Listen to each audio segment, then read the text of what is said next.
ہم سب دیکھتے ہیں کہ دن کا آغاز ہم رات کو سونے کے بعد جاگنے سے کرتے ہیں. تو اب میں سٹیپ بائی سٹیپ دن کے مختلف کاموں کے بارے میں کچھ باتیں ذکر کروں گی. آپ اپنے پاس نوٹ بھی کر سکتے ہیں، اپنے پاس ٹو ڈو لسٹ بنا سکتے ہیں کہ آپ نے کیا کیا کرنا ہے. یعنی سب سے پہلے صبح کے وقت کیا کرنا ہے. رسول اللہ صلی اللہ علیہ وسلم نے فرمایا، ہر شخص صبح کے وقت اٹھتا ہے تو اپنے نفس کا سودا کرتا ہے، پھر یا تو اسے آزاد کرتا ہے یا اسے ہلاک کرتا ہے. یعنی ہر شخص ہر روز ایک تجارت کرتا ہے جس میں یا تو وہ فائدہ اٹھاتا ہے یا وہ نقصان اٹھاتا ہے. ہر روز ہمیں دن کے 24 آورز مل جاتے ہیں، اور 24/7 یعنی پورے ہفتے میں ہمیں ہر روز 24 آور ملتے ہیں. اب کچھ لوگ ایسے ہیں کہ جو ان 24 آورز کو بہترین طریقے سے گزارتے ہیں اور پھر وہ کامیاب ہو جاتے ہیں، ان کا سودا نفع بخش ہوتا ہے، وہ پروفٹ کما لیتے ہیں. اور کچھ لوگ انہی 24 آورز کو ضائع کر کے دنیا میں بھی نقصان اٹھاتے ہیں اور آخرت میں بھی نقصان اٹھاتے ہیں. تو اس لیے ہمیں وہ کام لازمی کر لینے چاہیے کہ جن سے یہ 24 آورز ہمارے سیکیور ہو جائیں اور ہماری کامیابی کا راستہ ان سے طے ہو جائے.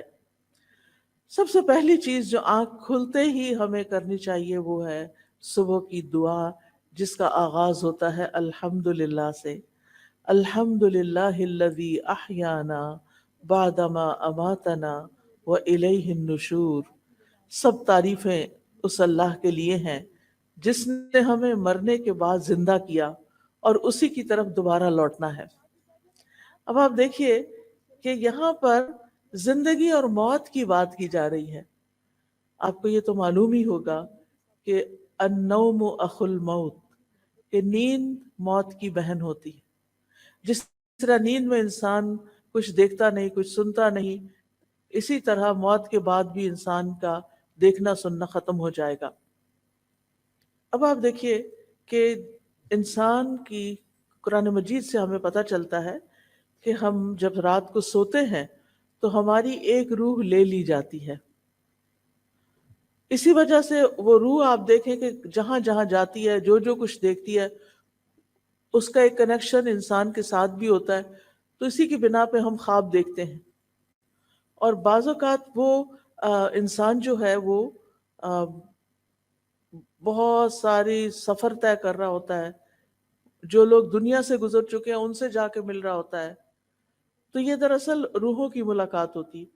پھر جس شخص کو اللہ تعالیٰ زندگی دیتا ہے اس کی روح واپس اس کے جسم میں صبح جاگتے ہی لوٹا دی جاتی ہے، اور جن کی موت نیند کے اندر لکھی ہوتی ہے ان کی روح واپس نہیں آتی.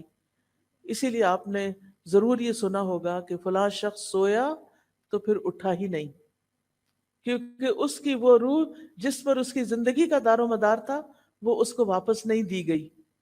تو یاد رکھیے ہماری زندگی اور ہماری موت ٹوٹلی اللہ سبحانہ و تعالیٰ کے کنٹرول میں ہے. اس لیے ہر روز جب صبح ہمیں زندگی کا ایک اور دن ملتا ہے تو ہمیں کیا کرنا چاہیے؟ اللہ کا شکر ادا کرنا چاہیے کہ مجھے ایک اور دن مل گیا، اور پھر خوش ہونا چاہیے کہ مجھے اپنی آخرت کی کمائی کے لیے مزید وقت مل گیا ہے. اور یاد رکھیے کہ جب انسان شکر ادا کرتا ہے تو اللہ تعالیٰ کا وعدہ ہے لَإِن شَكَرْتُمْ لَأَزِيدَنَّكُمْ، اگر تم نے شکر ادا کیا تو میں تمہیں اور زیادہ عطا کروں گا. جو بندہ شکر گزار ہوتا ہے، گریٹفل ہوتا ہے، اس کی نعمتوں میں اضافہ ہوتا چلا جاتا ہے. پھر آپ دیکھیے کہ ہم عام طور پر بھی اللہ سبحانہ تعالیٰ کی اللہ کی تعریف کیوں کریں. ہم دیکھتے ہیں کہ قرآن مجید سے ہمیں پتہ چلتا ہے کہ کائنات کی ہر چیز اللہ کی تسبیح بیان کر رہی ہے. اگر یہ پہاڑ اور یہ درخت اور یہ پھول اور پھل اور یہ پتے اور یہ تمام چیزیں اللہ کی تسبیح کرتی ہیں تو پھر ہم پیچھے کیوں رہیں؟ ہمیں تو اللہ تعالیٰ نے افضل المخلوقات بنایا ہے، باقی چیزوں کو ہمارے لیے بنایا ہے. اگر آپ کے گھر میں لگا ہوا درخت اللہ کی تسبیح کر رہا ہے اور آپ سو ہی رہے ہیں تو آپ سوچئے کہ پھر اللہ کے نزدیک وہ درخت زیادہ اچھا ہے جو اس کی تعریف کر رہا ہے، یا وہ انسان جو شیطان کے بہکاوے میں آ کے غافل ہو کے نماز کے وقت میں سو رہا ہے؟ قرآن مجید میں آتا ہے تسبح له السماوات السبع والارض ومن فيهن وان من شيء الا يسبح بحمده ولكن لا تفقهون تسبيحهم، ساتوں آسمان اور زمین اس کی تسبیح کرتے ہیں، یعنی اللہ سبحانہ تعالیٰ کی، اور جو بھی ان میں چیزیں ہیں وہ بھی، اور کوئی بھی چیز ایسی نہیں مگر وہ اس کی حمد کے ساتھ اس کی تسبیح کرتی ہے، لیکن تم ان کی تسبیح کو سمجھتے نہیں، یعنی انسان کو ان کی زبان نہیں معلوم، ان کی تسبیح کا طریقہ نہیں معلوم۔ بے شک وہ ہمیشہ سے بردبار نہایت بخشنے والا ہے، یعنی اللہ رب العزت انسانوں کو معاف کر دیتا ہے کہ جس وقت ساری کائنات اللہ کی حمد بیان کر رہی ہوتی ہے، سارے فرشتے اللہ تعالیٰ کی عبادت میں لگے ہوئے ہوتے ہیں، وہاں ایک انسان جس کو اختیار دیا گیا، جس کو اللہ تعالیٰ نے چوائس دے دی ہے، وہ اپنی چوائس سے اللہ کی عبادت کرے تو ساری مخلوق سے افضل ہو جاتا ہے، اور جب وہ اللہ کی دی ہوئی اس آزادی سے فائدہ نہیں اٹھاتا اور اللہ کی نافرمانی کرتا ہے تو ساری مخلوقات سے زیادہ نچلا ہو جاتا ہے۔ ثم رددناہ اسفل سافلین، اسفل سافلین، سافل کہتے ہیں نیچے گرنے والے کو، اور اسفل جو سب سے نیچے جا گرے۔ جب ساری کائنات اللہ کا ذکر کرے گی اور انسان نہیں کرے گا تو انسان تو پیچھے رہ جائے گا نا، اس کو تو عزت اسی میں ملے گی کہ وہ اپنی چوائس سے یہ سب کچھ کرے۔ نبی صلی اللہ علیہ وسلم نے فرمایا قیامت کے دن اللہ تعالیٰ کے سب سے افضل بندے وہ ہوں گے جو کثرت سے اللہ کی تعریف کرنے والے ہیں۔ تو اس لیے جو نعمت بھی آپ کو ملے اس پر الحمدللہ ضرور کہیے۔ حدیث میں آتا ہے الحمدللہ کہنا میزان کو نیکیوں سے بھر دیتا ہے۔ اتنا بڑا کلمہ ہے یہ کہ اللہ میں تیری تعریف کرتی، تیری حمد و ثنا کرتی ہوں۔ پھر اسی طرح اگر انسان پانی کا ایک گھونٹ بھی پیتا ہے، ایک گھونٹ، اور اس کے بعد الحمدللہ کہتا ہے تو اللہ تعالیٰ اس بندے سے راضی ہو جاتا ہے۔ اب آپ صبح کے وقت اٹھ گئے، صبح کے وقت اٹھ کر آپ نے دعا پڑھی، زندگی ملنے پر اللہ کا شکر ادا کیا۔ اب اس شکر کا عملی طریقہ کیا ہے کہ آپ نماز فجر ادا کریں۔ تو اٹھنے کے بعد پہلا کام نماز فجر ادا کرنا ہے، کیونکہ سورج نکلنے کے ساتھ ہی نماز فجر کا وقت چلا جاتا ہے، تو اس کو with in time, with in limits ہمیں ادا کرنا ہوتا ہے۔ فجر کی نماز جو ہے یہ عمل کی پہلی بنیاد ہے۔ اس وقت آپ نے ثابت کر دیا کہ آپ اللہ کے بندے ہیں یا اپنے نفس کے بندے ہیں۔ جو نفس کے بندے ہوتے ہیں وہ اپنی مرضی کے کام کرتے ہیں اٹھ کے، اور جو اللہ کے بندے ہوتے ہیں، جو اللہ کی عبادت گزار ہوتے ہیں، وہ پہلا کام کیا کرتے ہیں؟ نماز ادا کرتے ہیں۔ رسول اللہ صلی اللہ علیہ وسلم نے فرمایا اللہ نے بندوں پر 5 نمازیں فرض کی ہیں، جس نے انہیں ادا کیا اور ان کا حق ہلکا سمجھتے ہوئے ان میں سے کچھ کیا تو اللہ کا اس کے لیے قیامت کے دن کے لیے یہ وعدہ ہے کہ اس کو جنت میں ضرور داخل فرمائے، اور جس نے ان نماز کیا مگر ان کا حق ہلکا سمجھتے ہوئے ان میں سے کچھ ضائع کر دیا تو اللہ کا اس عہد نہیں، وہ چاہے تو عذاب دے اور چاہے تو معاف فرما دے۔ لہٰذا نماز کو معمولی چیز نہیں سمجھنا چاہیے۔ اللہ سبحانہ تعالیٰ صبح کے بعد اور عصر کی نماز کے بعد فرشتوں سے بندوں کا حال پوچھتے ہیں کہ جب تم گئے تھے، یہ تو آپ کو معلوم ہے نا، ہمارے دائیں بائیں کرامن کاتبین ہیں، 2 فرشتے ہیں، ان کی ڈیوٹی 24 آور کی نہیں ہوتی، ان کی ڈیوٹی 12 آور ہوتی ہے، اور یہ فجر اور اپنی ڈیوٹی تبدیل کر دیتے ہیں۔ جو فجر کے وقت آتے ہیں وہ عصر کے وقت تک ہم نے جو کچھ کیا ہوتا ہے وہ سارا لکھ کر واپس لے جاتے ہیں، اور وہاں سے نیکسٹ فریش فرشتے آ جاتے ہیں جو اگلے وقت کے لیے پوری رات کے لیے ہمارے اعمال لکھتے ہیں، اور پھر وہ فجر کے وقت واپس جاتے ہیں اور نئے فرشتے فجر کے وقت ہمارے پاس آ جاتے ہیں۔ جب یہ واپس جانتے ہیں تو اللہ تعالیٰ خود ان سے پوچھتے ہیں کہ تم نے بندوں کو کس حال میں چھوڑا، وہ کہتے ہیں ہم نے اس حال میں چھوڑا کہ وہ نماز پڑھ رہے تھے، اور اس حال میں ان کے پاس پہنچے کہ وہ نماز پڑھ رہے تھے۔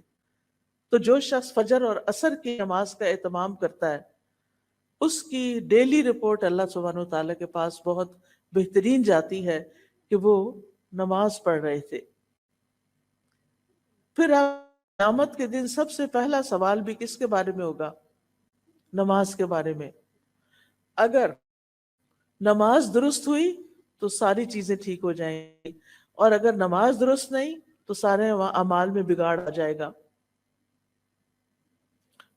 صلی اللہ علیہ وسلم نے فرمایا، وہ آدمی ہرگز آگ میں نہیں جائے گا جس نے سورج نکلنے سے پہلے، غروب ہونے سے پہلے نماز پڑھی، یعنی فجر اور عصر کی نماز پڑھی۔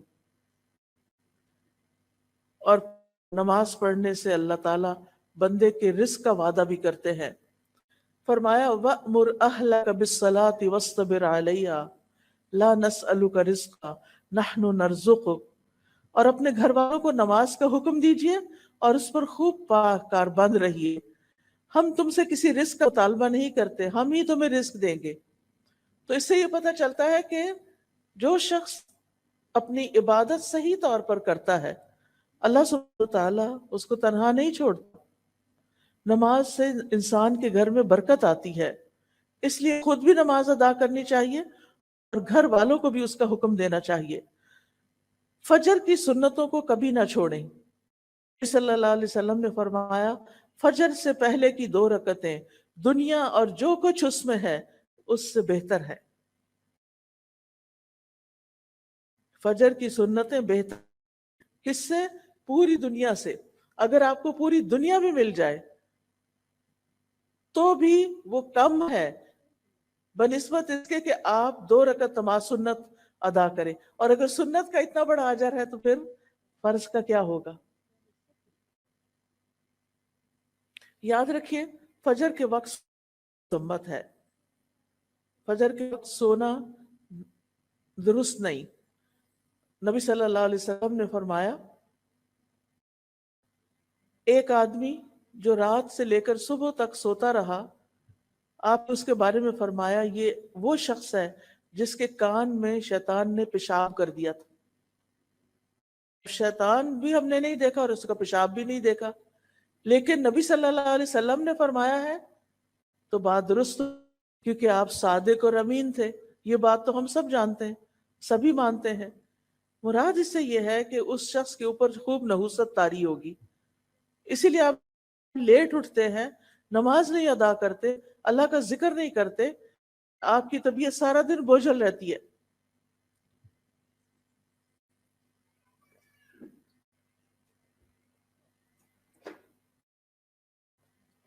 پھر آپ کی کوشش یہ ہو کہ نماز خشوع کے ساتھ پڑھیں۔ خشوع نماز میں رونا دھونا، بعض لوگ سمجھتے ہیں کہ کچھ لوگ نماز میں بہت روتے ہیں لہٰذا ان کی نماز زیادہ خشوع والی ہے۔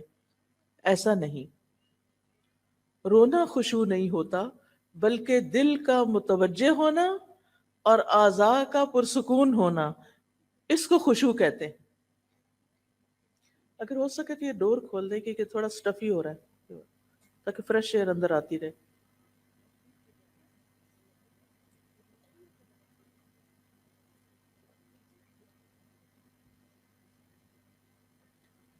خشوع کس کو کہتے ہیں؟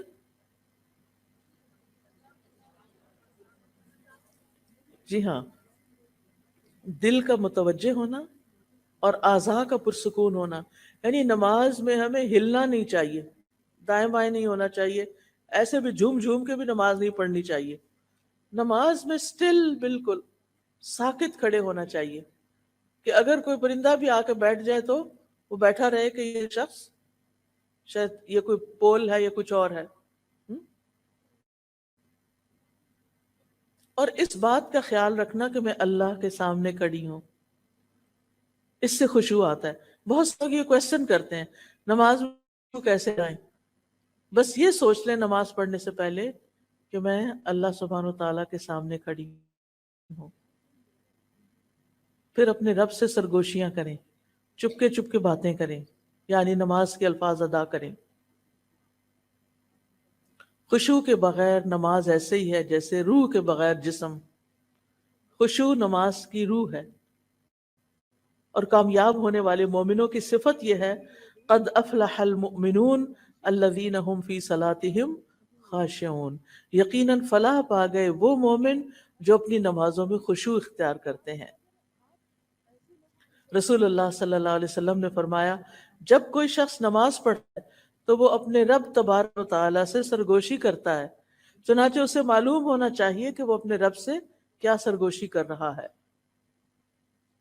لہذا جب آپ نماز میں ہوں تو کھڑے بھی بہت خاموشی یعنی بہت سکون کے ساتھ کھڑے ہوں. رکوع میں جائیں تو ٹک جائیں پھر کھڑے ہوں. سجدے میں جائیں تو ماتھا اور ناک آپ کا زمین پر ٹک جائے اور تسبیحات پڑھیں. ہر ہڈی اپنے جوڑ پر آ جائے اور پھر آپ سیدھے کھڑے ہوں. یعنی یہ نہیں کہ آپ رکوع میں گئے ہیں ایسے جلدی سے نیچے ہوئے پھر کھڑے ہو گئے پھر جلدی سے سجدہ. کئی لوگ تو دونوں سجدے بس ایک ہی دفعہ سر رکھ کے 2 دفعہ مار کے اٹھ جاتے ہیں. یہ تو سجدہ نہیں ہوتا. ہم اللہ کے سامنے کھڑے. نماز میں یہ سوچ ہمارے اوپر چھائی رہے غالب رہے کہ میں اللہ کے سامنے ہوں, میرا رب مجھے دیکھ رہا ہے. اور اجر کو بھی سامنے رکھے. نبی صلی اللہ علیہ وسلم نے فرمایا تم جب بھی کوئی سجدہ کرتے ہو تو اللہ اس سجدے کی وجہ سے تمہارا ایک درجہ بڑھا دیتا ہے. ہر سجدے کی وجہ سے ایک درجہ بڑھ جاتا ہے اور اسی کے ذریعے تمہاری ایک خطا بھی مٹا دیتا ہے.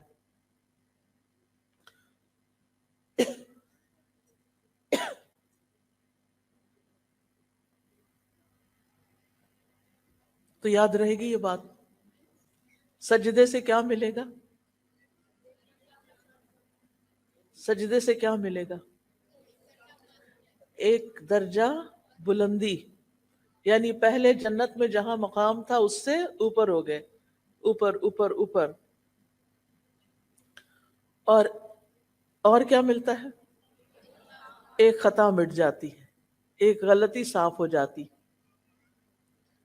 نماز کے بعد فوراً مصلی سے نہیں اٹھے, بیٹھے رہیں, ذکر اذکار کریں. کیوں؟ اس لیے کہ اس کا بہت بڑا اجر ہے. رسول اللہ صلی اللہ علیہ وسلم نے فرمایا جب تک تم اپنے اس مصلی پر بیٹھے رہو جہاں تم نے نماز پڑھی تھی اور بے وضو نہ ہو, یعنی وضو نہ ٹوٹے, تو فرشتے تمہارے لیے دعا کرتے رہتے ہیں اللہم اغفر لہ, اللہم ارحمہ, اے اللہ اس کو بخش دے, اے اللہ اس پر رحم فرما دے. تو کیا کرنا چاہیے پھر؟ اپنی جگہ پر تھوڑی دیر بیٹھ کے تسبیحات کر کے دعائیں فرشتوں کی لے کے پھر اٹھیں. اب یہ جو تسبیحات ہے نا 2 طرح سے ہیں. ایک تو ہے 33 بار, دوسری ہے اور آخری بار 33 مرتبہ اللہ اکبر, اور پھر آخری بار لا الہ الا اللہ وحدہ لا شریک لہ لہ الملک و لہ الحمد وہو علی کل شیء قدیر. تو یوں کہنے سے 34 دفعہ ہو جاتا ہے اور پوری یعنی حدیث سے یہ پتہ چلتا ہے کہ وہ اس نے اپنی تسبیح پوری کر لی. اب آپ دیکھیے کہ اگر آپ کے پاس وقت نہیں اور آپ کو جلدی کسی کام سے جانا ہے تو پھر آپ کتنی دفعہ پڑھ لیں؟ 10 دفعہ. کیا پڑھیں گے, کیسے پڑھیں گے؟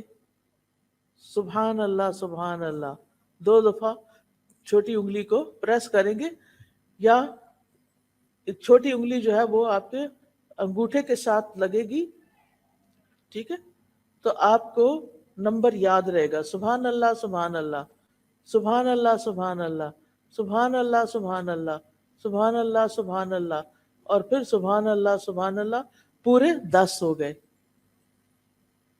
تو 10 بار تینوں تسبیحات پڑھ لیں.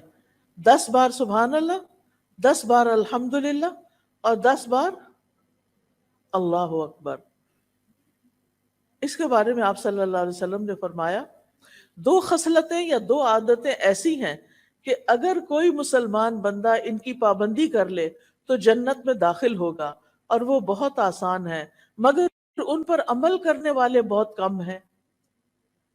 ہر نماز کے بعد 10 مرتبہ سبحان اللہ، 10 مرتبہ الحمدللہ اور 10 مرتبہ اللہ اکبر کہے تو زبان کی ادائیگی کے اعتبار سے 150 بار ہے، اور مجموعی طور پر پانچوں نمازوں کے بعد جو عمل ترازو میں رکھا جائے تو 1500 ہے۔ کتنا اللہ سبحانہ تعالیٰ نے اجر لکھا ہے آپ کے لیے۔ اور اگر آپ نہیں پڑھتے، چھوڑ کے اٹھ جاتے، کتنی دیر لگتی ہے؟ 1 منٹ، 2 منٹ، 2 بھی نہیں لگتے۔ ہم اپنا فون، سیل فون میں جا نماز کے ساتھ رکھ کے بیٹھتے ہیں، جو سلام پھیرا فٹافٹ فون اٹھا لیا۔ اور اگر ہمارے کام کا کوئی میسج نہ ہو تو پھر ہم کیا کرتے ہیں؟ کچھ بھی مل جائے وہ چلا لیتے ہیں، اور اتنے بڑے خیر اور خزانے سے محروم ہو جاتے ہیں۔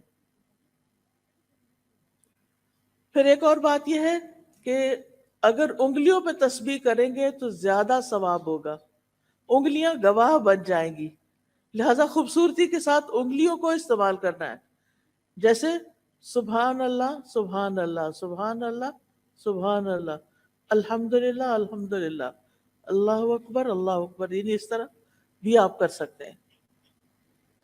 پھر ہر نماز کے بعد آیت الکرسی پڑھیں، اس کا کیا ثواب ہوتا ہے؟ نبی صلی اللہ علیہ وسلم نے فرمایا ہر فرض نماز کے بعد آیت الکرسی پڑھنے والے کو موت کے علاوہ کوئی چیز جنت میں لے جانے سے نہیں روک سکتی۔ یعنی دنیا میں رہتے ہوئے تو آپ جنت میں نہیں جا سکتے، مرنے کے بعد بھی جنت میں وہ جائے گا جو اللہ کا پسندیدہ ہوگا، اور جو اللہ کا پسندیدہ ہے اس کو اللہ تعالیٰ نے بہت سی خوشخبریاں بھی سنائی ہیں، اس کے لیے آسانیاں بھی کی ہیں۔ اور یہاں پر کیا آسانی کی گئی ہے کہ جب یعنی انسان اپنی یعنی ان چیزوں کو پابندی سے پڑھے گا تو پھر اس کے لیے جنت کا رستہ آسان ہو جائے گا۔ اچھا، قیامت کے دن ہماری انگلیوں سے بھی سوال ہوگا، تو جب ہم ان پہ ذکر کریں گے تو یہ ہمارے حق میں بولیں گی۔ قرآن مجید میں آتا ہے نا، وَتُكَلِّمُنَا أَيْدِيهِمْ وَأَرْجُلُهُمْ، ہم سے کلام کریں گے ان کے ہاتھ اور پاؤں۔ پھر ہر نماز کے بعد قُلْ هُوَ اللَّهُ أَحَدٌ قُلْ أَعُوذُ بِرَبِّ الْفَلَقِ قُلْ أَعُوذُ بِرَبِّ النَّاسِ، اگر آپ کو وسوسے ستاتے ہوں، شیطان پریشان کرتا ہو، آپ کو کوئی تکلیف بیماری ہو، تو آپ یہ تینوں کل ہاتھ پہ پڑھ کے پھونک مار کے ہاتھ میں چہرے اور سر اور بازو اور ان سب پر خود ہی پھیر لیا کریں۔ اس سے آپ بہت اچھا فیل کریں گے، بہت لائٹ فیل کریں گے۔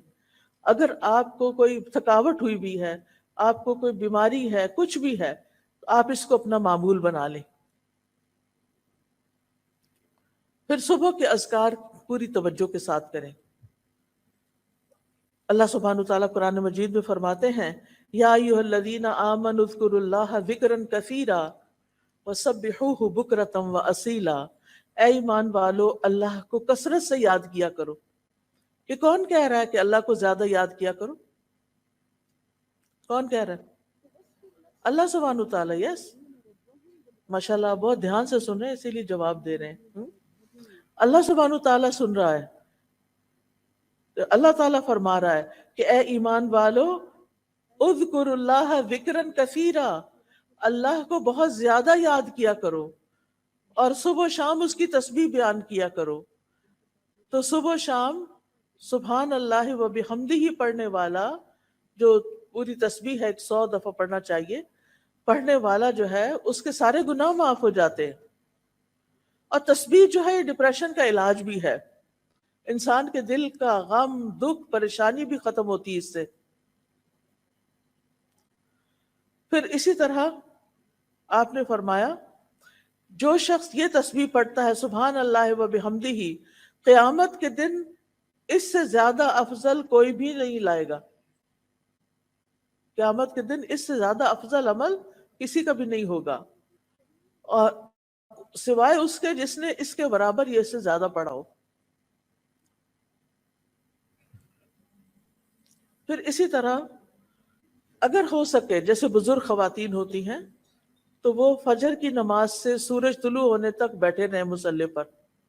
جو اسکول کے بچے تو ظاہر ہے انہیں اسکول جانا ہوگا، تیاری کرنی ہوگی، لیکن تیاری کرتے کرتے اللہ کا ذکر کرتے رہیں. پھر اسی طرح یہ صبح شام کے اذکار ہے نا، یہ بھی بڑے فائدے کی چیز ہے. صبح شام کے اذکار کے بارے میں شیخ ابن عثیمین کہتے ہیں کہ صبح شام کے اذکار اپنے پڑھنے والوں کے لیے اس قدر وسیع، عظیم فوائد اور برکتوں پر مشتمل ہے کہ اس کا احاطہ نہیں کیا جا سکتا، اس کو بیان نہیں کیا جا سکتا. صبح و شام کے اذکار دل اور روح کی غذا ہے. دل میں سکینت ہوتی ہے، اطمینان ہوتا ہے، راحت اور مسرت حاصل ہوتی ہے. پھر اسی طرح یہ اذکار دنیا اور آخرت میں سلامت رہنے کا ذریعہ ہے. جو شخص یہ اذکار پڑھے گا وہ سلامت رہے گا. پھر یہ خیر و برکت کا دروازہ کھولنے والے کلمات ہیں. پھر اسی طرح جو شخص صبح کے وقت ان کو پڑھ لیتا ہے اس کے لیے خیر و برکت کا دروازہ کھل جاتا ہے.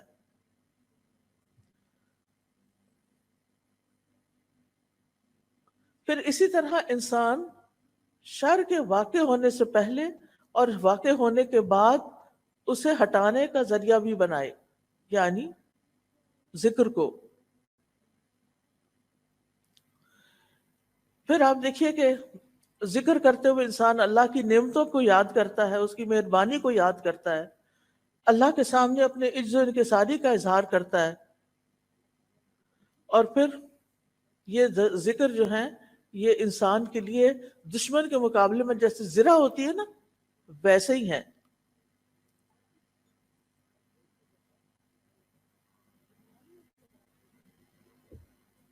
صبح شام کے اذکار کے بعد آپ قرآن مجید کھولیں، چاہے ایک صفحہ پڑھیں چاہے آدھا صفحہ پڑھیں، کیونکہ قرآن مجید میں آتا ہے ان قرآن الفجر کان مشہودا، کہ فجر کے وقت کا قرآن اس میں فرشتے حاضر ہوتے ہیں. ہر ایک اپنی اپنی سہولت کے مطابق قرآن مجید کا کچھ حصہ ضرور پڑھیں. قرآن غموں کا علاج ہے، سکون کا ذریعہ ہے. قرآن کی تلاوت سے اجر ملتا ہے. ایک حرف کے نتیجے میں کیا ملتا ہے؟ 10 نیکیاں. اور پھر کہتے ہیں کہ الف لام میم یہ بھی حروف ہیں، یہ بھی قرآن کے حروف ہیں. صرف یہ کہنے سے الف لام میم کتنی نیکیاں مل جاتی ہیں؟ جی ہاں، 30 نیکیاں.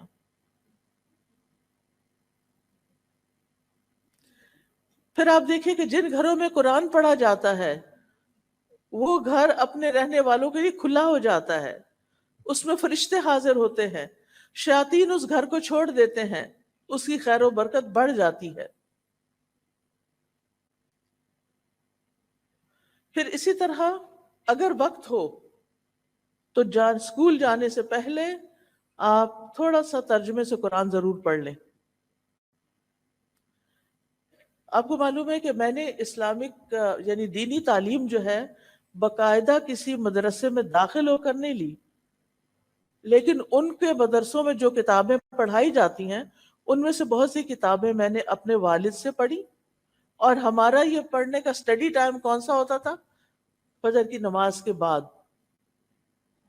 فجر کی نماز کے بعد وہ اتنا بابرکت وقت ہے کہ اس میں آپ تھوڑا سا بھی کوئی کام کریں گے تو بہت جلدی نبٹ جاتا ہے. اور جن گھروں میں قرآن پڑھا جاتا ہے، حضرت ابو ہریرہ کہا کرتے تھے بے شک قرآن پڑھنے کی وجہ سے گھر اپنے رہنے والوں کے لیے بہت کھلا ہو جاتا ہے، کشادہ ہو جاتا ہے. اس میں فرشتے حاضر ہوتے ہیں، شیاطین اس گھر کو چھوڑ دیتے ہیں، اس کی خیر و برکت حاصل ہوتی ہے. پھر اسی طرح قرآن مجید کو اپنا دوست بنا لیں، ہر جگہ آپ کے ساتھ ہونا چاہیے. اب تو خیر موبائل کے ذریعے ویسے بھی ساتھ ہوتا ہے، اگر آپ نے قرآن مجید کی اپلیکیشن ڈاؤن لوڈ کی ہوئی ہے اور اس میں بک مارک بھی ہوتا ہے، جتنا آپ پڑھ لیں ایک دن وہاں بک مارک لگا دیں، پھر آگے اور اس طرح آپ پڑھتے چلے جائیں۔ قبر میں جب انسان کو لٹایا جائے گا، ہم سب نے جانا ہے نا قبر میں، اس میں تو کسی کو شک نہیں، ہم نے مرنا تو ہے ہی، انسان ہمیشہ کے لیے تو یہاں آیا نہیں۔ قبر میں جب کوئی مر جاتا ہے تو اس کو جب دفناتے ہیں، اس کے اندر رکھتے ہیں، تو قرآن جو ہے وہ بندے کے سرہانے کی طرف آ جاتا ہے، سر کی طرف، اور پھر وہ کہتا ہے، یعنی کہ فرشتہ جب اس کو عذاب دینے لگتا ہے تو وہ کہتا ہے کہ میں تو قرآن پڑھتا اور پڑھاتا ہوں، اور پھر تلاوت قرآن کا جو ثواب ہوتا ہے وہ اس جگہ پر آ جاتا ہے، اور وہ فرشتہ اس کا کچھ بھی نہیں بگاڑ سکتا۔ جب فرشتہ سامنے سے آتا ہے تو صدقہ اس کو پرے دھکیل دیتا ہے، اور جب اس کے پاؤں کی طرف سے آتا ہے تو مساجد کی طرف چل کر جانا اسے دور کر دیتا ہے۔ پھر اس کے بعد 2 رکعت نماز اشراق، یہ ہمارے جسم کے 360 جوڑوں کا، یعنی 360 ہڈیوں کا کیا ہے، یعنی اس کو پڑھ کے گویا ہم ایک ایٹریبیوٹ پیش کر رہے ہیں اپنے آپ کو۔ اس لیے جیسے رات کے نوافل اہمیت رکھتے ہیں، اسی طرح دن کے نوافل بھی اہمیت رکھتے ہیں۔ تو بہت ضروری ہے کہ ہم تھوڑا سا وقت ضرور نکالیں، ہمارے جسم کا صدقہ ہے۔ ہم میں سے ہر روز تو ہر شخص صدقہ نہیں کر سکتا، اتنے پیسے تو نہیں ہوتے سب کے پاس، لیکن اگر آپ یہ 2 نفل پڑھ لیتے ہیں تو آپ کے بدن کا صدقہ ہو جاتا ہے۔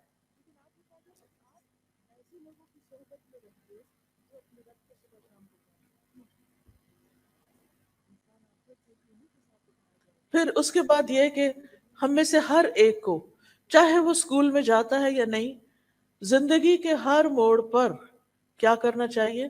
اپنے لیے علم نافع میں اضافہ کرنا چاہیے۔ اچھی اچھی کتابیں پڑھیں، ماشاءاللہ آپ اسکول کالجز میں جاتے ہیں، آپ کے پاس لائبریریز ہیں، آپ لائبریریز سے اچھی اچھی کتابیں نکلوائیں اور ان کا مطالعہ کریں۔ نبی صلی اللہ علیہ وسلم فجر کی نماز کے بعد سلام پھیرتے تھے تو یہ دعا کرتے تھے، اللہم انی اسألک علما نافعا وعملا ورزقا طیبا وعملا متقبلا، اور پاکیزہ رزق، طیب رزق اور عمل قبول ہونے والا یہ نصیب کر۔ تو علم نافع کیا ہے؟ علم نافع وہ نفع مند علم ہے جس سے انسان کی دنیا بھی سنورتی ہے اور آخرت بھی۔ لہٰذا اسکول کالج میں جو بھی آپ چیزیں ایسی پڑھ رہی ہیں جو آپ کو آئندہ زندگی میں کام آنے والی ہیں، تو وہ علم نافع ہے۔ پھر اس میں دینی علوم بھی آ جاتے ہیں، دنیاوی علوم بھی آ جاتے ہیں، اور پھر یہ کہ علم سیکھنے اور سکھانے کے لیے اپنے اوقات مقرر کریں۔ ہر وقت کتابیں لے کے نہ بیٹھے رہیں، گھر والے کو کسی کام کے لیے بلائیں اور آپ کہیں مجھے تو پڑھنا ہے، اور ان کو کتابیں دکھا کے تو پھر آپ آرام کریں، تو ایسا نہیں ہونا چاہیے، ٹھیک ہے نا۔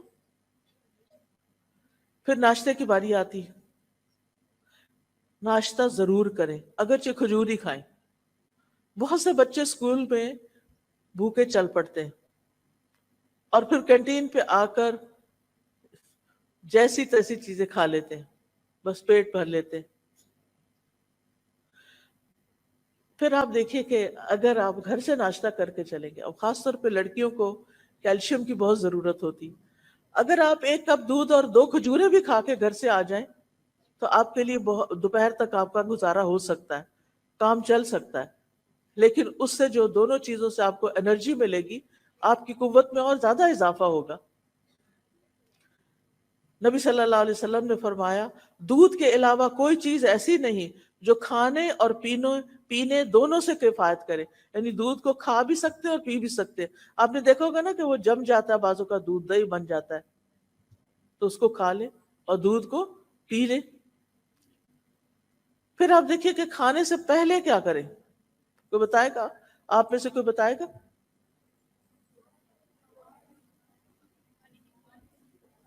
بسم اللہ. آغاز میں کیا پڑھتے ہیں؟ بسم اللہ. الحمدللہ. اگر شروع میں یاد نہیں رہا تو پھر کیا کریں؟ بسم اللہ اولہ و آخرہ. ٹھیک ہے. کھانا کھڑے ہو کے کھانا چاہیے یا بیٹھ کے؟ بیٹھ کے. چلتے پھرتے چیزیں اٹھا کے منہ میں نہ ڈالیں، ان کو اکٹھا کر کے رکھ دیں اور پھر کہیں بیٹھ جائیں اور پھر اطمینان سے کھاتے بھی رہیں اور ساتھ پڑھتے بھی رہیں. پھر دائیں ہاتھ سے کھانا چاہیے یا بائیں ہاتھ سے؟ دائیں ہاتھ سے. ہر لقمہ اور ہر گھونٹ لے کر کیا پڑھنا چاہیے؟ الحمدللہ. اس سے کیا فائدہ ہوتا ہے؟ کیا فائدہ ہوتا ہے ایک دفعہ الحمدللہ کہنے سے؟ میزان نیکیوں سے بھر جاتا ہے. یعنی اللہ سبحانہ تعالیٰ کو اپنی حمد بہت پسند ہے. پھر آپ دیکھیے کھانا کھانے کے بعد کی دعائیں کس کس کو آتی ہیں؟ ماشاءاللہ کچھ ہاتھ کھڑے ہیں. جس کو نہیں آتی، آپ لوگ کے ذہن بہت زرخیز ہیں، بہت جلدی آپ یاد کر سکتے ہیں. آپ یہ کر سکتے ہیں کہ کھانے کی دعائیں لے کے ان کا پوسٹر جو ہے وہ آپ گھر کی کسی وال پہ لگا لیں، جو کچن میں کھانا کھاتے ہوئے آپ کی نظر اس پہ پڑے. اور پہلے سے ہی تیاری کر لیں کہ کیونکہ اتنی ایج جب ہم نہیں نا کچھ پڑھتے تو پھر ہمیں پڑھنے کی عادت بھی نہیں ہوتی. تو لہٰذا بہت ضروری ہے کہ ہم کیا کریں؟ دعا پڑھیں. جو شخص یہ دعا پڑھے الحمدللہ الذی اطعمنی ھذا ورزقنیہ من غیر حول منی ولا قوہ، اس کے پچھلے گناہ معاف کر دیے جاتے ہیں. سبحان اللہ. یعنی اللہ تعالیٰ میں کھلا رہا ہے، پلا رہا ہے، اور ہم ایک اس کا شکر ادا کر دیتے ہیں کہ اللہ آپ نے مجھے کھانا دیا، آپ کا رزق ہے، میری کوئی قوت اور طاقت نہیں تھی اس کو لانے میں، تو اللہ تعالیٰ اس کے گناہ معاف فرما دیتے ہیں. پھر اسی طرح صبح صبح ایک نیت کرے، اور وہ کیا ہے؟ حیاتی کلہ للہ، میری ساری زندگی میرے رب کے لیے، اللہ کے لیے ہے. کیا مطلب ہے اس کا؟ کہ میں وہ کام کروں گی جن سے میرا رب راضی ہوگا، اور ان چیزوں کو چھوڑ دوں گی جن سے میرا رب ناراض ہوتا ہے.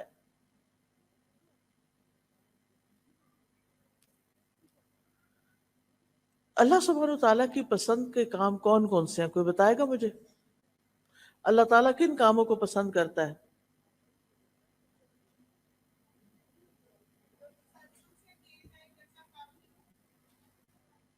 اور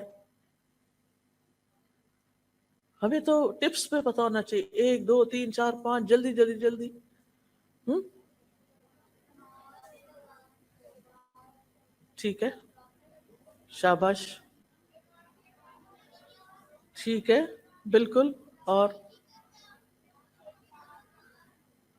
بیسیکلی ایک تو اللہ کی عبادت کرنا اور ساری مخلوق سے احسان کرنا، ہر بندے سے اچھی طرح پیش آنا، دوسروں کو معاف کر دینا، والدین کا احترام کرنا، ٹیچرز کا احترام کرنا، پیٹھ پیچھے بری بری باتیں نہیں کہنا. پھر اسی طرح اور بھی جتنے جانوروں کے ساتھ احسان. پھر اسی طرح پودے زیادہ سے زیادہ لگانا. پودا لگانے کا کیا ثواب ہے؟ کوئی بتائے گا؟ اور ہماری زندگی میں پودوں کا کتنا بڑا عمل دخل ہے، آپ سب پڑھتے ہوں گے اس کے بارے میں. کتنے زیادہ انوائرمنٹ ایشوز ہو گئے ہیں، اور وہ زیادہ درخت کٹنے کی وجہ سے. بڑی بڑی آبادیوں پر کالونیز بن گئی ہیں اور درخت کاٹ دیے گئے.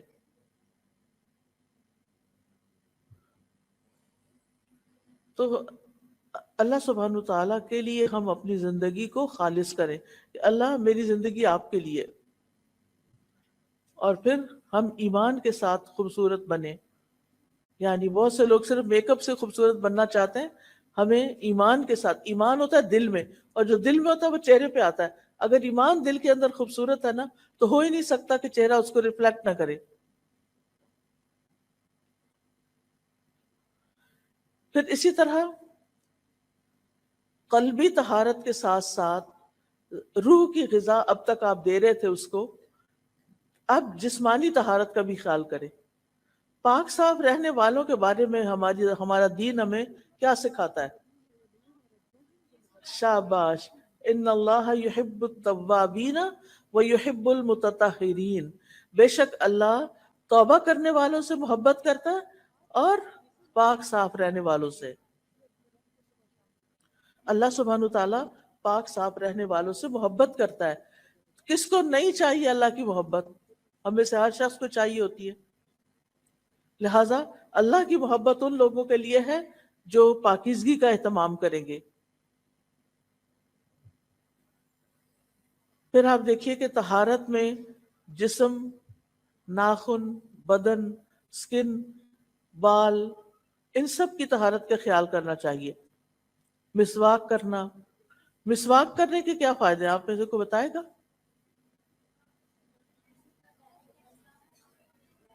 جی کوئی ایک شخص بتائے۔ جی رب کی منہ کی پاکیزگی اور رب کی خوشنودی حاصل ہوتی ہے۔ شابش۔ پھر اس کے بعد آپ دیکھیں کہ نبی صلی اللہ علیہ وسلم تو اتنی کثرت سے مسواک کرتے تھے کہ دن یا رات میں جب بھی سو کر اٹھتے تھے تو وضو سے پہلے آپ مسواک کیا کرتے تھے، وضو سے بھی پہلے مسواک۔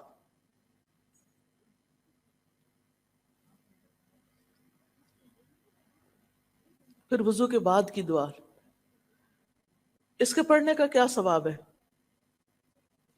جو شخص وضو کرے اور اچھی طرح وضو کرے اور یہ دعا پڑھے، اشہد ان لا الہ الا اللہ وحدہ لا شریک لہ واشہد ان محمدا عبدہ ورسولہ اللہم اجعلنی من التوابین واجعلنی من المتطہرین، یہ دعا بھی ساتھ ہی لگا لے۔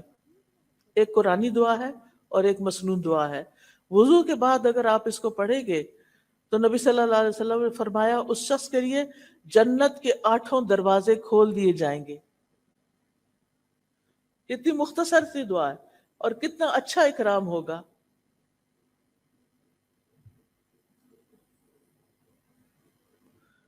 پھر آذان اگر سنتے ہیں تو آذان کا جواب دینا ہے، اور آذان کا جواب دے کر دعائیں بہت زیادہ قبول ہوتی ہیں۔ یعنی اگر آپ آذان سنتے ہیں اور کسی ایک، کیونکہ ہمارے ملک میں کیا ہوتا ہے ایک وقت میں سارے شروع ہو جاتے ہیں، پھر ایک کی بھی سمجھ نہیں آتی بعض اوقات تو، لیکن جو ایک سمجھ آ جائے اس کو سن کر آپ جواب دے دیں تو پھر ہر اذان جو ہو رہی ہے اس کا جواب دینے کی ضرورت نہیں رہتی۔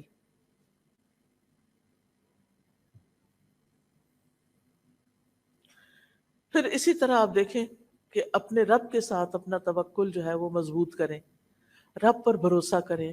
کوئی غم کی خبر سنے، کوئی پریشانی کی سنے، کوئی تکلیف ہو، کوئی مزری ہو، فوراً اپنے رب کی طرف رجوع کریں، اللہ تعالیٰ پر بھروسہ کریں۔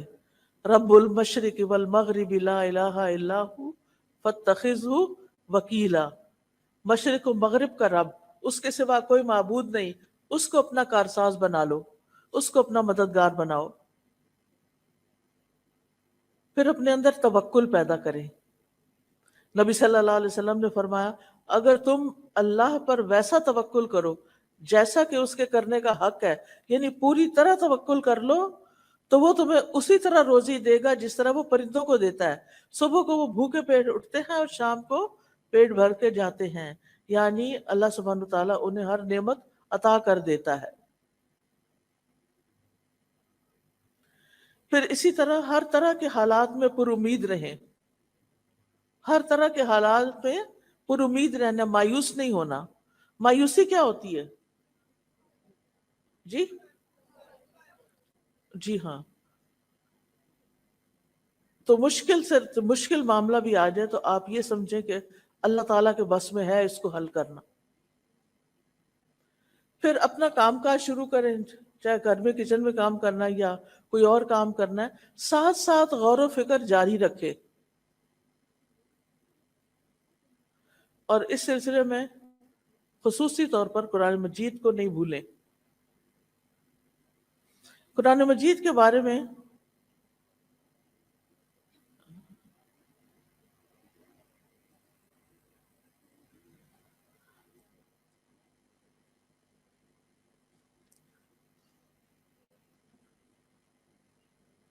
قرآن مجید میں اللہ سبحانہ تعالیٰ کا جو ذکر ہے اور غور و فکر ہے اس کے بارے میں بہت سی آیات آتی ہیں. اپنا کام کاج کرتے ہوئے خوب ذکر کرتے رہیں. سبحان اللہ، الحمد للہ، استغفر اللہ، لا الہ الا اللہ، لا حول ولا قوت الا باللہ، سبحان اللہ العظیم و بحمدہ. پھر ساتھ ساتھ توبہ بھی کرتے رہیں کہ اللہ تعالیٰ مجھ سے کوئی غلطی ہو تو مجھے معاف کر دے. استغفار کے بھی فائدے ہیں. قرآن مجید میں آتا ہے نوح علیہ السلام نے اپنی قوم سے کہا کہ اپنے رب سے معافی مانگ لو، یقیناً وہ بہت معاف کرنے والا ہے. وہ تم پر برستی ہوئی بارش اتارے گا، وہ مالوں اور بیٹوں کے ساتھ تمہاری مدد کرے گا، تمہیں باغات عطا کرے گا، تمہارے لیے نہریں جاری کر دے گا. یہ سارے فائدے کس سے ہیں؟ استغفار کرنے. استغفر اللہ، استغفر. ویسے تو استغفار کے کئی صیغے ہیں، لیکن کم از کم اگر ہم استغفر اللہ بھی کہتے رہیں، اللہم اغفر لی بھی کہتے رہیں، اللہ مجھے بخش دے بھی کہتے رہیں، تو انشاءاللہ اس کے بہت سے فائدے آپ کو حاصل ہوں گے.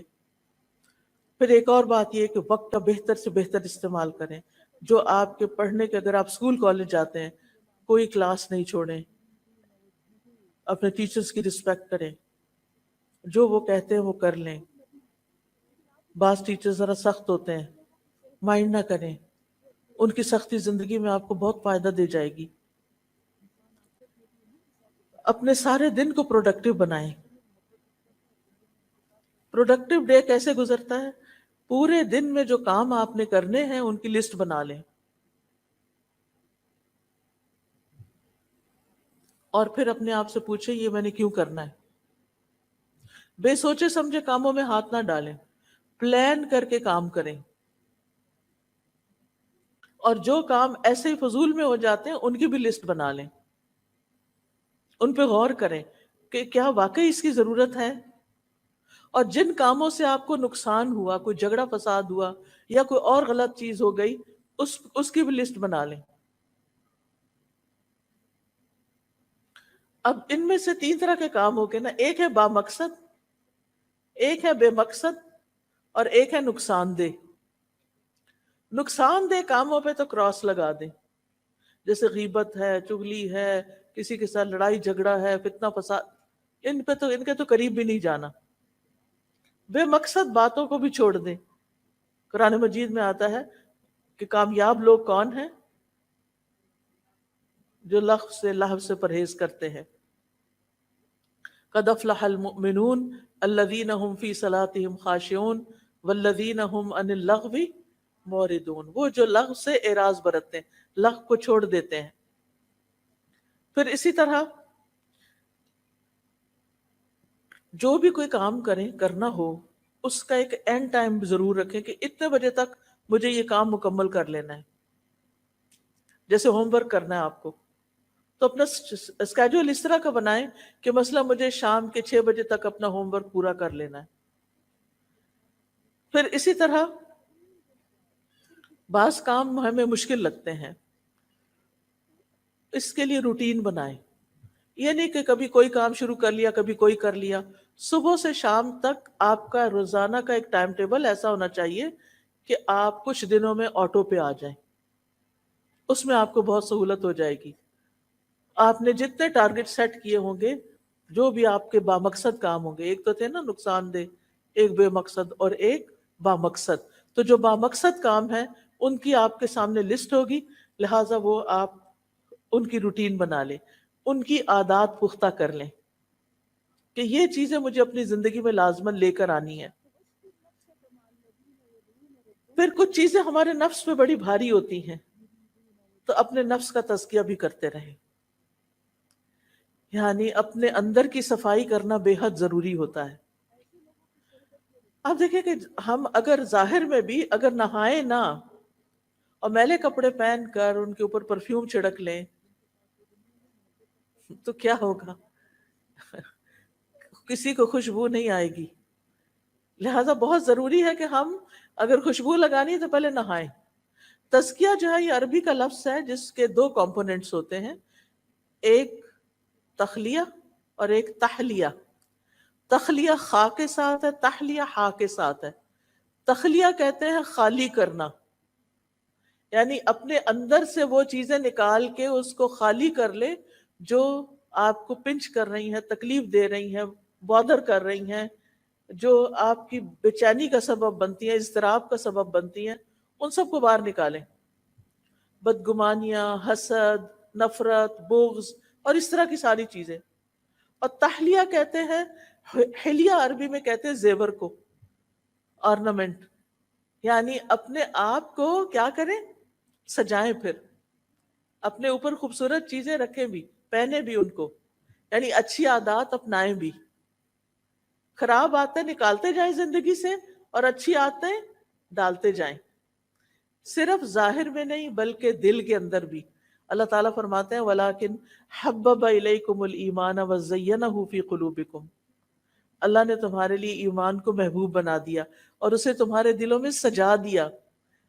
اہل ایمان کے دلوں میں ایمان سجا ہوا ہوتا ہے، لہٰذا مشکل حالات ہوں، تنگی تکلیف کے ہوں، وہ خوش رہتے ہیں کیونکہ ان کو پتا ہوتا ہے ہمارا رب ہے. وہ رب پہ توکل کرتے ہیں. رب کے ان کے دلوں کے اندر ایک اطمینان ہوتا ہے.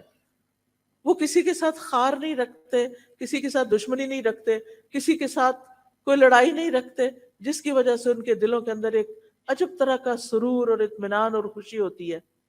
اور اس کے لیے انسان کو اپنے نفس سے جہاد کرنا پڑتا ہے، اس کے لیے ایفرٹ لگانی پڑتی ہے. قرآن مجید میں آتا ہے قد افلح من تزکا، وہ تو کامیاب ہو گیا جس نے پاکیزگی اختیار کر لی. ایک اور جگہ آتا ہے قد افلح من زکاہا، وہ کامیاب ہو گیا جس نے تو پاک کر لیا. پھر آپ دیکھیں دن کی 5 نمازوں کی آپ نے حفاظت کرنی ہے. نماز قبر تک ساتھ جاتی ہے، اس کو حفاظت کرنا ہے، کیونکہ جب آپ قبر میں جائیں گے وہ آپ کی حفاظت کرے گی. دنیا میں آپ نے کیا کرنا ہے؟ نماز کی حفاظت کرنی ہے. اور جب آپ قبر میں جائیں گے تو نماز آپ کی حفاظت کرے گی.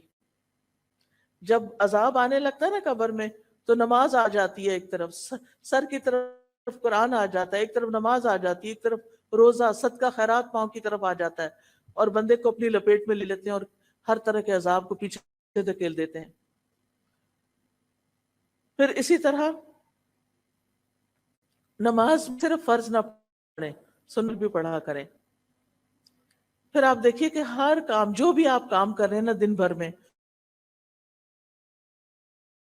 عادت سمجھ کر کریں، ملے گا. کیا آپ کی والدہ آپ سے پانی کا گلاس مانگتی ہیں اور آپ ان کو پانی پلا، بہت ثواب ملے گا. اس لیے جب امی بلائیں فوراً اٹھ کر جائیں، آپ عبادت کر رہے ہیں. جب اللہ تعالیٰ بلائیں تو نماز کی طرف جائیں، آپ کیا کر رہے ہیں؟ عبادت کر رہے ہیں. اگر چھوٹا بھائی رو رہا ہے اور اس کو آپ سے کوئی کام ہے تو کیا کریں؟ اس کی بات سنیں، کیوں رو رہے ہیں؟ امی مصروف ہیں، وہ اس کو بہلا نہیں سکتی، آپ اس کو اٹھا لیں، آپ اس کو بہلا لیں، آپ اس کا خیال رکھیں. یہ بھی عبادت ہے. اگر گھر کی صفائی کرنا ہو تو یہ کیا ہے؟ یہ بھی عبادت ہے، کیونکہ ان اللہ یحب التوابین ویحب المتطہرین. اللہ تعالیٰ محبت کرتا ہے توبہ کرنے والوں سے اور پاک صاف رہنے والوں سے. اگر کھانا پکانا پڑے تو یہ بھی عبادت ہے. کیوں؟ کیونکہ بھوکے کو کھانا کھلانا جنت میں جانے والے جام سے، یہ عبادت ہے، جنت میں لے جانے والا کام ہے. ہمارا دین اتنا خوبصورت ہے کہ 24/7 جتنے بھی آپ کام اچھے اچھے کریں گے وہ سب عبادت ہے، وہ سب آپ کے اعمال نامے میں جمع ہو رہا ہے. اور پھر آپ دیکھیں یہ نہ کہا کریں وہ فلاں بہن بھی تو نہیں کرتی میں کیوں کروں. یہ نہیں کہنا آپ نے. وہ بھائی نہیں کرتا میں کیوں کروں. نہیں، نیکیوں میں ایک دوسرے سے آگے نکلے. وہ نہیں کرتا نہ کرے، مجھے کرنا ہے، میں جا رہی ہوں کرنے. دوسرے سے پہل کریں اور نیکی کے ہر کام میں کچھ نہ کچھ حصہ ڈالیں. حضرت ابو ہریرہ کہتے ہیں کہ رسول اللہ صلی اللہ علیہ وسلم نے فرمایا آج تم میں سے کس نے روزہ رکھا ہے؟ ابو بکر رضی اللہ عنہ نے فرمایا کہ میں نے. عرض کیا میں نے. آپ نے پوچھا آج تم میں سے کس نے مریض کی عیادت کی ہے؟ ابو بکر رضی اللہ عنہ نے کہا میں نے. آپ نے فرمایا آج تم میں سے کس نے جنازے میں شرکت کی ہے؟ ابو بکر رضی اللہ عنہ نے کہا میں نے۔ آپ نے پوچھا آج تم میں سے کس نے مسکین کو کھانا کھلایا؟ ابو بکر رضی اللہ عنہ نے کہا میں نے۔ اس پر نبی صلی اللہ علیہ وسلم نے فرمایا جب کسی شخص کے لیے ایک ہی دن میں یہ ساری خصلتیں جمع ہو جائیں وہ جنت میں ضرور داخل ہوگا۔ بلی کو آنے دیجیے گا، گھبرائیے گا نہیں، چیخنا نہیں، کوئی بات نہیں، وہ بھی ڈری ہوئی ہے نا، یہ بھی عبادت ہے۔ بلی کو چلی گئی بس، اب نجات پا گئی بیچاری۔ اس کو خوف سے بچانا بھی کیا ہے؟ عبادت ہے۔ یہ بھی عبادت کی آپ نے کہ آپ نے اس کو ڈانٹا نہیں، جھڑکا نہیں، چیخے نہیں، نہ وہ گھبرائے نہ آپ گھبرائے۔ وہ بیچاری کیا کر سکتی؟ آپ بڑے ہیں کہ بلی بڑی؟ کچھ لڑکیاں چپکلی کو دیکھ کے چیخے مارنے لگتی، وہ چپکلی بڑی ہے کہ آپ بڑے؟ کاکروچ بڑا ہے یا آپ بڑے؟ تو ایسی چیزوں کو دیکھ کے بہادر بنے، یعنی ہمیں بہادر رہنا چاہیے۔ پھر آپ دیکھیے کہ جہاں اچھے اچھے کام کرنے نا آپ نے، وہاں اللہ کی نافرمانی سے بھی بچنا ہے۔ کئی دفعہ غلط عادتیں پڑ جاتی ہیں، جیسے سیل فون پر، لیپ ٹاپ پر فضول فحش چیزیں دیکھنا، آنکھوں کا بھی گناہ ہوتا ہے۔ کانوں سے ایسے میوزک سنتے ہیں، اس کا بھی گناہ ہوتا ہے۔ لہٰذا کیا کرنا ہے؟ ایسی چیزوں کو چھوڑ دینا ہے، نفس سے جہاد کرنا ہے۔ اور گناہوں کو انسان اسی وقت چھوڑ سکتا ہے جب اس کے سامنے جہنم ہوتا ہے کہ مجھے جہنم میں نہیں جانا، میں نے آگ میں نہیں جانا۔ پھر جس انسان سے بھی ملیں سلام میں پہل کریں، مسکرا کے ملیں، آپ اچھے اخلاق والے ہوں گے۔ اور جن کا اخلاق اچھا ہے وہ میزان میں جب نیکیاں تولی جائیں گی تو سب سے بھاری نیکیاں اخلاق کی ہوں گی۔ سب سے بڑا حق آپ کے والدین کا آپ پر ہے۔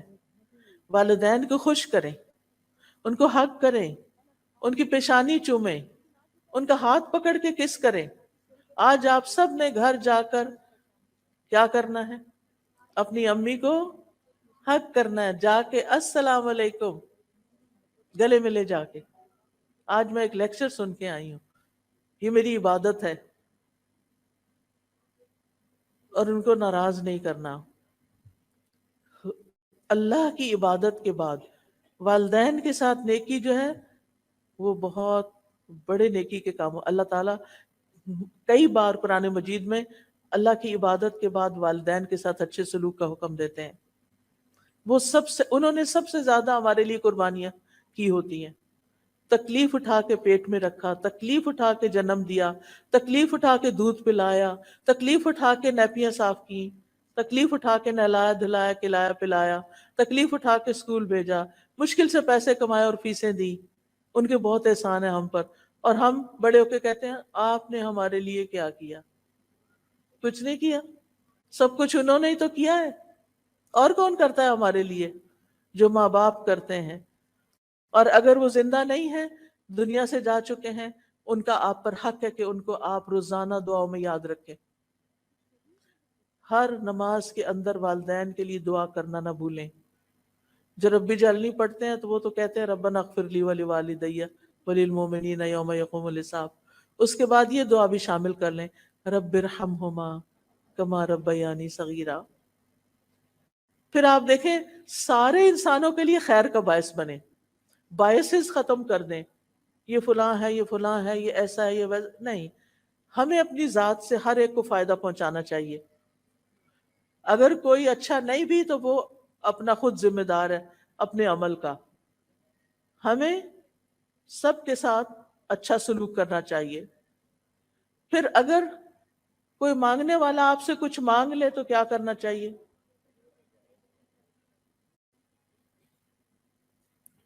دے دینا چاہیے۔ نہیں ہے تو کیا کرنا چاہیے؟ کوئی اچھی سی بات کر لینی چاہیے اس سے، ڈانٹنا نہیں ہے۔ کچھ لوگ وہ گاڑیوں کے پاس آ کے ناک کر لیتے ہیں نا، وہ پھر یہ تم لوگ نے کیا کام بنایا، وہ ہر وقت مانگتے رہے۔ ایسا کبھی نہیں کہنا، وہ بھی انسان ہے۔ آج وہ نیچے ہے، آپ اوپر بیٹھے ہیں۔ سوچیں اگر یہ میں ہوتا یہاں پھر کیا کرتا؟ اس لیے ہر انسان کے ساتھ مہربانی کا سلوک کریں. کرو مہربانی تم اہل زمیں پر، خدا مہربان ہوگا عرش بری. اگر ہم کسی انسان کے ساتھ مہربانی کریں گے اس کا بدلہ ضرور پائیں گے. ہمارا رب کئی گنا بڑھا کے بدلہ دیتا ہے. اس لیے کبھی بھی بخل نہ کریں کسی کے ساتھ اچھا کرنے میں، اور صلہ رب کے اوپر چھوڑ دیں. میں نے اس کا بدلہ اس سے لینا ہے. انسان کیا دے سکتے ہیں؟ انسانوں کی محنتوں اور نیکیوں کا بدلہ نہیں دے سکتے، وہ رب ہی دیا کرتا ہے. اس لیے اپنے اعمال کو رب کے لیے خالص کر لیں. جہاں بھی ہوں خیر پھیلانے والے ہوں. خیر الناس من ینفع الناس، اچھے لوگ وہ ہوتے ہیں جو لوگوں کو نفع پہنچاتے ہیں.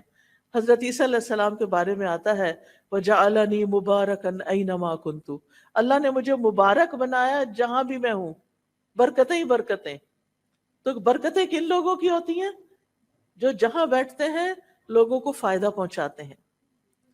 پھر پڑوسیوں کا خیال کرنا ہے آپ نے. اگر ہر روز مشکل ہے تو ویک میں ایک دن ضرور رکھیں کہ آپ اپنے نیبرز کا بھی خیال کریں، وہ کس حال میں ہیں. کچھ پکائیں تو ان کے لیے بھیج دیں. اگر کوئی بیمار ہے تو عادت کر دیں. گھر میں بھی سلام کو عام کریں. سلام صرف باہر کے لوگوں کے لیے نہیں ہوتا، گھر والوں کے لیے بھی ہوتا ہے. آس پاس کے لوگوں کے ساتھ تعاون کریں. اور یہ ذہن میں یاد رکھیں ہر چیز لکھی جا رہی ہے، ہر چیز ریکارڈ ہو رہی ہے، ہر طرف کیمرے لگے ہوئے ہیں، ہر چیز ریزرو ہو رہی ہے. اللہ سبحانہ تعالیٰ کے سامنے جا کر کھول دی جائے گی. انسان کے ہاتھ میں اعمال نامہ دیا جائے گا اور اس کو دیکھ کے کہے گا ما لہذا الکتاب لا یغادر صغیرۃ ولا کبیرۃ الا احصاها. سورۃ کہف کی آیت ہے. اس کتاب کو کیا ہے، اس نے نہ کوئی چھوٹی بات چھوڑی نہ کوئی بڑی بات چھوڑی، ہر چیز لکھ لی.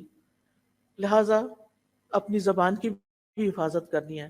بلا ضرورت بات چیت نہیں کرنی، بے فائدہ چیزوں کو چھوڑ دینا ہے، جھوٹ نہیں بولنا، کسی کے ساتھ کسی کو اذیت نہیں دینی زبان سے. اس کے ساتھ ساتھ ہر روز صدقہ کرنے کی عادت ڈالنی ہے. چاہے آپ 1 روپیہ ایک باکس بنا لیں، 1 روپیہ ہی اپنی جیب خرچ میں سے ڈالیں. اگر نہیں ہے تو اشراق کے 2 نفل جو ہیں وہ پورے دن کا صدقہ ہو جائے گا. فقیروں اور مسکینوں کا ضرور خیال کریں.